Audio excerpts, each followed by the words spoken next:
एक बार जोरदार तालियों से आप टीम का हिस्सा बढ़ाएं। और भाई प्रदीप और इनकी टीम जो है वो युवा साथियों की टीम गदा भेंट करके स्वागत करेगी।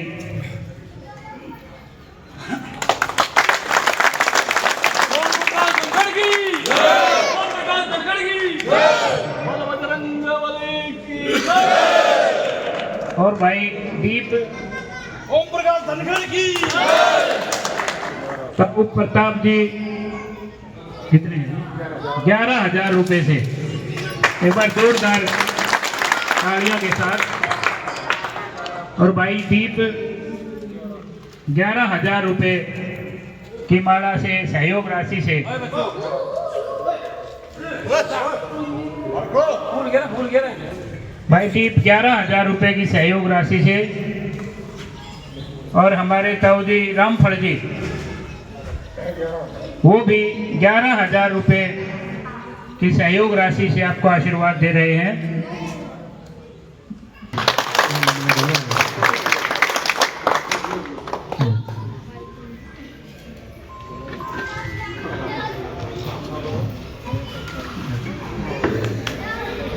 रणबीर जी 11,000 रुपए की माला से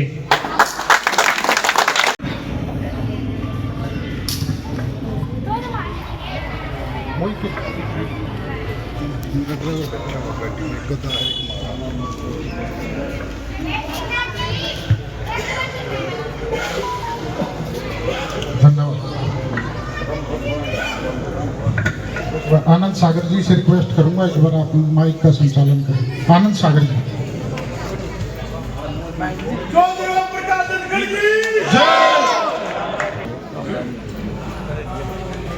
गांव में कोई भी साथी अपने विचार व्यक्त करना चाहे तो मैं उससे रिक्वेस्ट करूंगा माइक के पास आ जाए एक बार प्लीज।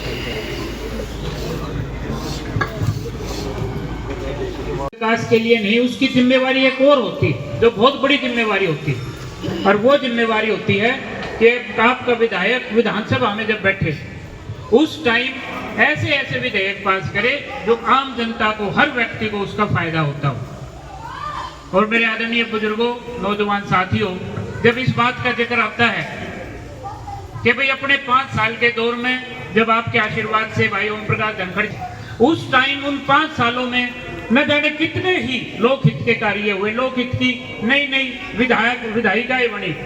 आप देखो सबसे पहले, क्योंकि अपना इलाका पूरा गौ भक्तों का इलाका है, सबसे पहला जब आप विधायक बन के विधानसभा में गए तो पहला विधेयक गौ रक्षा के सम्मान में किया, उनके सम्मान में किया।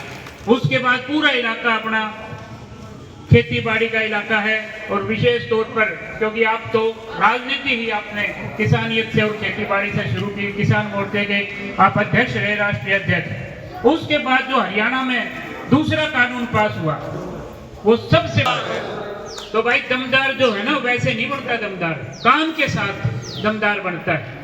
भाई ओम प्रकाश धनखड़ जी ने जिस तरह भी अरविंद गुड़िया जी बता रहे थे, कितने सालों से लगातार बादली का एरिया जो है वो ब्लॉक की डिमांड रखा करता, जबकि हमारी चौधरी बना के दिखा। तो ये दम की बात, बहुत से हमने ऐसे काम देखे, खासतौर पर बामरोला का नहीं है, फलाना नहीं, नहीं बढ़ सकते, वो सारे के सारे इस तरह का दम का काम किया।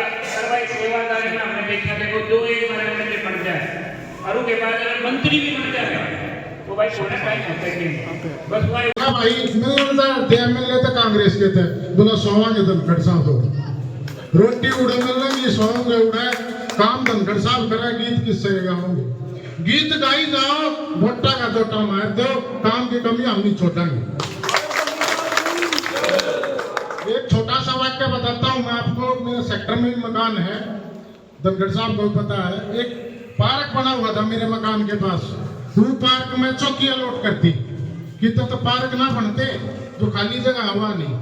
तो मीटिंग होगी धनखड़ साहब ऐसे ही, तो कोई भाई को चंडीगढ़ जाना पड़ेगा, कोई को बढ़िया वकील करना पड़ेगा, इलाहाबाद जी सब जाना, इलाहाबाद जी रहो मेरे सेक्टर में या दो साहब रहो, बढ़िया वकील लगती। संडे की बात 8 बजे उठती है, फोन आ लिए RW वाला के डॉक्टर साहब कहाँ हैं, डॉक्टर साहब भी मीटिंग होगी, बोला भाई चंडीगढ़ टाक इकट्ठी करो, रुपये करो, फलाना करो।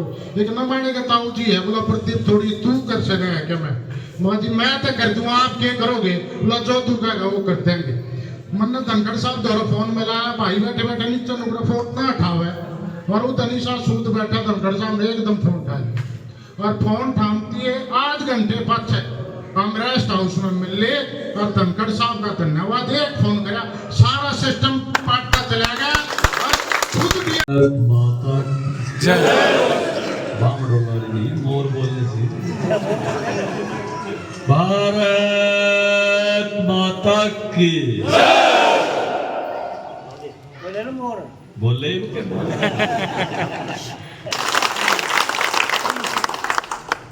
बुजुर्गों, नौजवान साथियों, 5 साल में हम एक नई सरकार चुनते हैं, 5 साल के लिए, और चुनाव भारत में एक लोकतंत्र का पर्व है। मुझे आपने एक 5 साल मौका दिया, 14 से 19, और परमात्मा की ऐसी भारी कृपा हुई। जब मैं यहाँ आया तो आपने 2 बातें कही थी। एक तो भाई बन जाते हैं आते नहीं, मैंने कोई आन जान में कसर तो नहीं लगा। 5 साल आया कि नहीं? पूछ रहा हूँ कामरा में, 5 साल आया? बोले खुल के बोले, ना आया तो बताओ, आया तो बताओ। 5 साल आया? एक या कही थी भाई चेले मत पाड़िए। कोई भी आदमी काम का आया हो और मन ने न्यू कही हो भी प्रदीप का फोन करा, दीप का फोन करा, कप्तान का फोन करा, किसी का भी कदे जिक्र किया हो तो मैं दोषी। गांव का कोई आदमी काम और मन ने न्यू शर्त लगाई हो फलाने का फोन करा हुआ था, ये तो नहीं करे कदे, फलाने कह लाओगा तो काम करूंगा, नहीं तो नहीं। मेरे लिए गांव का हर शख्स जो है वो सम्माननीय, आदरणीय। तीसरी कृपा थी भगवान की। भगवान की कृपा ये थी कि इसने बढ़िया मंत्रालय मिले और गामा के मंत्रालय लिए। आपने जो भी काम बताया ना कहने का मौका ही नहीं मिला, गलत तो नहीं करना। जो भी काम आपने 5 सालों में बताया, हाँ कहने का मौका परमपिता परमात्मा। आप पिछले 50 साल देख लो और ये 5 साल देख लो और वो 5 साल देख लो, हिसाब तो जरूर लगाना चाहिए। वह 5 साल अच्छे थे, बताओ अच्छे बहुत बढ़िया, ये 5 साल और उससे पहले के भी कई साल देख लो। जब न्यू कहते तो छोटे पटवारी और ग्राम सचिव तो ऊपर अधिकारी नहीं था, एक ही झटके में SDM, BDP और जो है तहसीलदार बैठाने का काम आपके आशीर्वाद आप लोगों ने। नहीं तो ढूंढते हंडे जाया करते, आज तो परला इलाका भादगढ़ में उरला इलाका जा जाकर, गलत तो नहीं कर, चक्कर काट काट के आ जाते हैं। आप कोई दिक्कत ही नहीं, किस जाके उड़े बैठे पाओगे, छोटा सा गांव में इन्ना उन्ना जाएंगे तो भी 10 मिनट। आप तो होके पे इतना आले हुए। बुजुर्गों, नौजवान साथियों,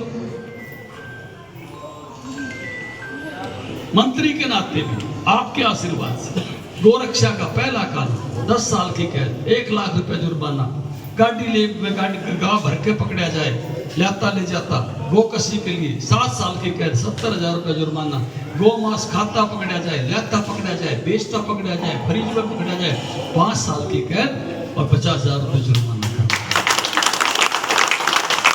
गायों पे इनाम शुरू किए, नस्ल दूध पे इनाम शुरू किए, डेयरी पे सब्सिडी शुरू की। पुलिस लाइन में मेला लगाते थे, आप में से कई लोग आए, देखा होगा पहलवान साहब, 2.5 लाख की आपके सामने मोटरसाइकिल ट्रैक्टर नाम में लिखा है। किसानों के मेले लगाए तो मोटरसाइकिल और ट्रैक्टर भी नाम में लिखा है।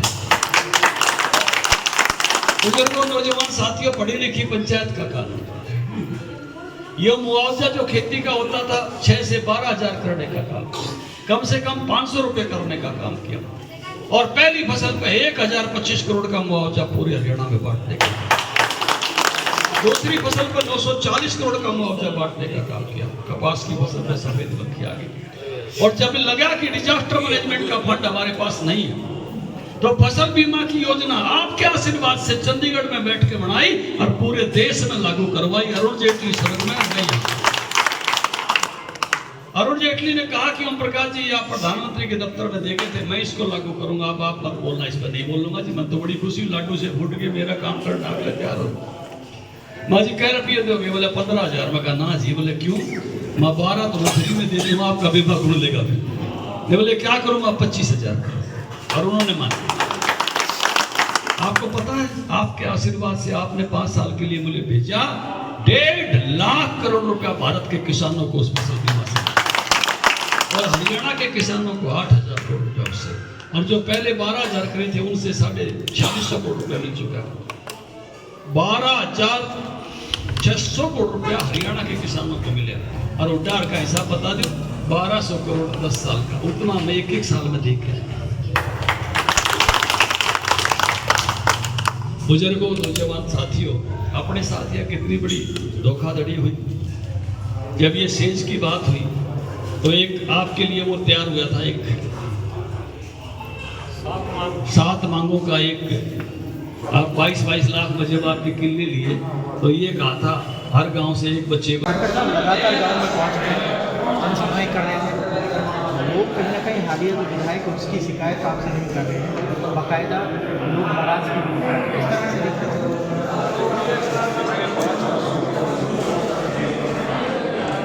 इस प्रकार से विकास को आज हम लोगों की अपेक्षा है कि विकास और लोगों को केवल समस्या आश्वासन मिले, और जब चीज़ें पूरी नहीं होती तो सामान्य चलता है, रोष होता है, सरकार का रोष होता है। और पिछले 5 वर्षों के लगातार काम को याद करके इस तरह का बहुत आशीर्वाद प्यार मिल रहा है, उसी प्रकार से इस बात 7 गारंटियों की बात हो रही है। जब रिलायंस के साथ ज़मीनें दी गई तो लोगों को 7 वादे की, 7 में से एक भी पूरा नहीं हुआ। गुप्ता साहब ने जब यहाँ के किसानों की ज़मीनें उद्योगपतियों को दिलाई तो 7 बातें उन्होंने हाँ की थी, और उसमें से वो बातें पूरी नहीं हुई। इस बात का भी रोष लोगों के बीच में उस समय नौकरियाँ देने की बात हुई, उस समय लोगों को जो है रिहायशी और कमर्शियल जगह देने की बात हुई, प्लाट देने की बात हुई, तो लोगों में इस बात का गुस्सा है कि इस इलाके के लोग संसाधन विहीन बनाए जाते हैं, और जो इस इलाके के बढ़ाने के काम केवल इलाका विकसित हो जाता है, उसके साथ लोग विकसित होने चाहिए। और इसी संकल्प को लेकर इलाके के साथ साथ लोग विकसित, यही मेरा जो है ये है। क्योंकि गांव जो है अर्बन एरिया जब डेवलप होता है तो उसमें खो जाए, कितने गाँव दिल्ली में छूटे हैं, कितने गाँव गाँव में छूटे हैं। हमारे ग्रामीण क्षेत्र का विकास इलाके के विकास के साथ साथ इसी जज्बे को लेकर राजनीतिक क्षेत्र में काम जनाब ओपीएस को लेकर लगातार भ्रम फैलाया जा रहा है। आप ही के सज्जन लगते हुए हिमाचल प्रदेश के हालात आपने देखी है, वहाँ सरकारी जो कर्मचारी उनको सैलरी भी नहीं मिली, तो क्या यहाँ के लोगों को आप बताएंगे कि हिमाचल को देख लेंगे? कांग्रेस पार्टी ने बहुत सारे ऐसे वादे किए जो झूठे वादे, जैसे आपको राजस्थान में याद होगा, इससे पिछली सरकार जब कांग्रेस ने बनाई 10 दिन में कर्जा माफ करेंगे, 4,000 किसानों ने। मध्य प्रदेश में भी ऐसा ही वादा है। आप कर्नाटक में भी बहुत सारे वादा करके आए, लोकसभा चुनाव में खटाखट जो है बहना बोले जैसे के दफ्तर में पहुँच गए, और ऐसे ही झूठ बोलने का हिमाचल को मैं एक बात जरूर कहूँगा लोगों से, कोई भी पार्टी जब घोषणा करते हैं बजट के हिसाब से वो चीज़ें हो सकती है या नहीं हो सकती है, इसका आकलन। और मीडिया भी पोल खोले कि प्रदेश का बजट इतना है, और प्रदेश के बजट में पूंजीगत बजट इतना है। मैं पूंजीगत पर इसलिए जोर दे रहा हूँ कि वो खुला बजट होता है, जो रेवेन्यू का बजट होता है वो बंद बजट होता है, उसमें से आप 1 पैसा भी निकाल नहीं सकते। वो ऐसे कामों का बजट होता है, अगर व्यवस्था पेंशन है, दिव्यांग पेंशन है, वो बंधा हुआ बजट है। आपके पास जो ओपन बजट है उसमें से वो पूरे करने का सामर्थ्य है क्या? अगर सामर्थ्य नहीं है, अब हरियाणा के बजट का 30% है खुला बजट, 70% रहने के बजट है। उस 30% में से जो वादे पूरे किए जा सकते हैं वही वादे एक तरह से व्यवहार्य होंगे, वही वादे एक तरह से implement होंगे। उसके अलावा कोई पार्टी अगर वादे करती है बजट से बाहर जाकर वादे करती है, और वो भी पूंजीगत बजट में इंफ्रास्ट्रक्चर भी खड़ा होता है, नई रेल लाइन बनती है, नई सड़क बनती है, नई नहरें बनती हैं, तो उसका ये जरूर होना चाहिए कि इसका बजट का प्रावधान किस प्रकार का होगा। तो ये जनादेश की झूठ बोल के जो लूट हुई है कांग्रेस ने की, ये जरूर जो है लोगों को समझ में आएगी, उजागर हो जाएगी कई जगह इन्होंने झूठ बोला। और मैं चाहूँगा मीडिया सबका विश्लेषण करे। हमारा संकल्प पत्र आएगा तो हमारा भी विश्लेषण करें, उनके घोषणा पत्र उनका भी विश्लेषण करें, जिससे लोगों के सामने कम से कम जो है वो धोखा ना हो।